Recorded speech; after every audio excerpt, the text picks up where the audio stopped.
بسم اللہ الرحمن الرحیم۔ السلام علیکم۔ مکہ مکرمہ میں ایک عورت تھی، اس کو اپنے حسن پر بڑا ناز تھا۔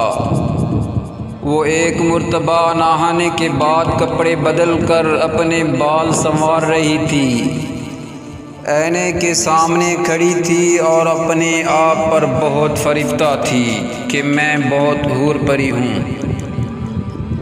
خاوند کو جب دیکھا تو اس نے بڑے ناز نخرے سے بات کی کہ ہے کوئی مرد ایسا جو مجھے دیکھے اور میری تمنا نہ کرے؟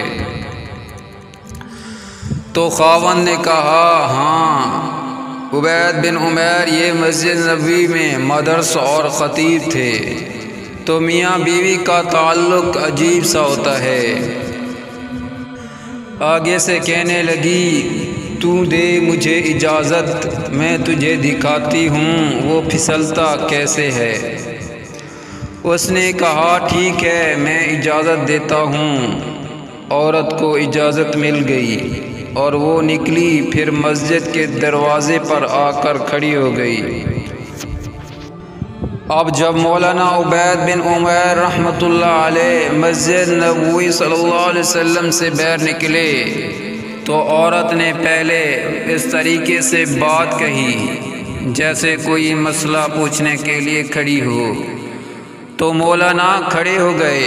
اس دوران اس نے اپنے چہرے سے نقاب کو ہٹا دیا۔ اس کا خیال یہ تھا کہ جب وہ میرے حسن و جمال کو دیکھیں گے تو فریفتہ ہو جائیں گے۔ جیسے ہی اس نے ایسا کیا تو انہوں نے نظر ہٹا دی اور کہا، دیکھو، کیوں ایسے کام کے بارے میں سوچتی ہو جس سے تمہیں دنیا میں بھی ذلت ملے گی اور آخرت میں بھی تجھے ذلت ملے گی۔ اب یہ الفاظ ان کے منہ سے اتنے در سے نکلے، وہ شرما گئی اور واپس آ گئی۔ شوہر نے پوچھا، کیا بنا؟ کہنے لگی، کیا مرد ہی نیک ہوتے ہیں؟ عورتیں نہیں نیک ہو سکتی، میں بھی نیک بنوں گی۔ اب یہ الفاظ ان کے منہ سے اتنے در سے نکلے، وہ شرما گئی اور واپس آ گئی۔ شوہر نے پوچھا، کیا بنا؟ کہنے لگی، کیا مرد ہی نیک ہوتے ہیں؟ عورتیں نہیں نیک ہو سکتی، میں بھی نیک بنوں گی۔ اس کی زندگی بدل گئی۔ اس کے بعد روز وہ خاوند سے پوچھتی، عشاء کے وقت کہ تمہیں میری ضرورت ہے؟ اگر کہتا ہاں تو وہ وقت خاوند کے ساتھ گزارتی، اور اگر وہ کہتا نہیں تو جبہ پہن لیتی اور ساری رات مصلی پر عبادت کرتی۔ اس کا خاوند کہا کرتا تھا، پتہ نہیں عبید بن عمیر نے ایک فقرہ بول کے میری بیوی کو نیک کیسے بنا دیا۔ شکار کرنے کو آئی، شکار ہو کے چلی۔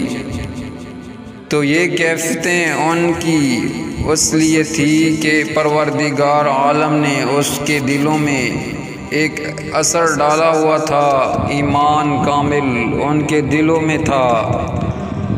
اور یہ نہیں کہ صرف بڑے لوگوں کا یہ حال تھا، بچوں کا بھی یہی حال تھا۔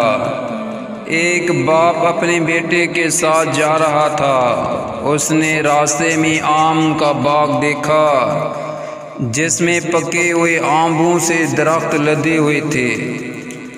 بچے کے باپ کی نیت میں فطور آ گیا۔ اس نے بیٹے کو بولا، میں باغ میں آم توڑنے جا رہا ہوں، تم یہی کھڑے رہو، اور اگر کوئی نظر آیا تو مجھے آواز دے دینا۔ اور باپ باغ میں آم چوری کرنے چلا گیا۔ چنانچہ جیسے ہی خوشے کے قریب پہنچا تو بچے نے پیچھے سے آواز لگا دی، اے ابو جان، اے ابو جان، کوئی ہمیں دیکھ رہا ہے۔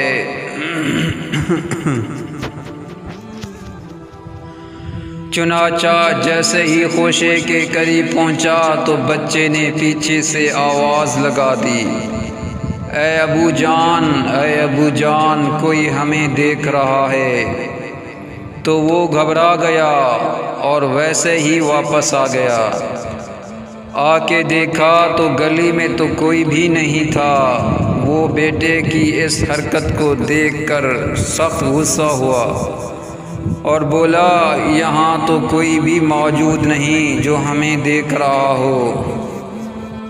بیٹے نے کہا، ابا جان، انسانوں میں سے ہمیں کوئی نہیں دیکھ رہا، مگر انسانوں کا پروردگار تو ہمیں دیکھ رہا ہے۔ چھوٹا بچہ 10 سال کی عمر ہے، تقریباً اس کا بھی یقین ایسا بن گیا تھا، اور یہ یقین خود بخود نہیں بنتا تھا، ماں باپ بناتے تھے۔ عمدہ قسم کے سبق آموز واقعات و حکایت کے لیے آج ہی ہمارے زینت الاسلام چینل کو سبسکرائب کریں، اپنے دوست و احباب کو بھی شیئر کریں تاکہ آپ کے ذریعے ان کو بھی فائدہ ہو۔